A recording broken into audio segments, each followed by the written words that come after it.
Chennai high court வந்து எல்லா போலீஸ்க்குமே warning கொடுத்துருக்காங்க.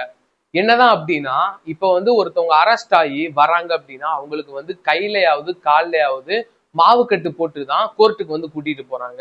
ஏன் வந்து மாவு கட்டு போட்டு கோர்ட்டுக்கு கூட்டு போகணும்? ஒருத்தன் வந்து தப்பு பண்ணிட்டான், அவனை வந்து அரெஸ்ட் பண்ணிட்டாங்க. மாவு கட்டு போட்டு ஏன் வந்து கோர்ட்டுக்கு கூட்டு போறாங்க அப்படின்னா கை காலை வந்து உடைச்சிருவாங்க.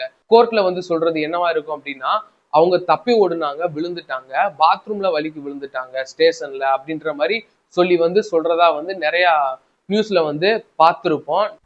போலீஸ் ஆபீசர்ஸ் வந்து ரெஸ்ட் ரூம் யூஸ் பண்ணும்போது எதுவுமே ஆகல. ஆனா ஒரு கிரைம் பண்ண ஒரு குற்றவாளி வந்து பாத்ரூம் வந்து யூஸ் பண்ணும்போது அது எப்படி அவங்களுக்கு கை கால் உடையுது அப்படின்ற மாதிரி கேட்டிருக்காங்க. இது வந்து உண்மையா என்னன்னே தெரியல அப்படின்னு சொல்லி. அண்ட் இந்த மாதிரி இப்படி நடந்துச்சு அப்படின்னா உங்களுடைய வேலை போறதுக்கு வந்து வாய்ப்பு இருக்கு. ஏதாவது ஒரு ஆபீசர் வந்து கை காலை உடைச்சாங்க அப்படின்னா உங்களுக்கு வேலை போறதுக்கு வந்து வாய்ப்பு இருக்கு அப்படின்ற மாதிரி எச்சரிச்சிருக்காங்க, வார்னிங் வந்து கொடுத்துருக்காங்க. தேங்க்யூ.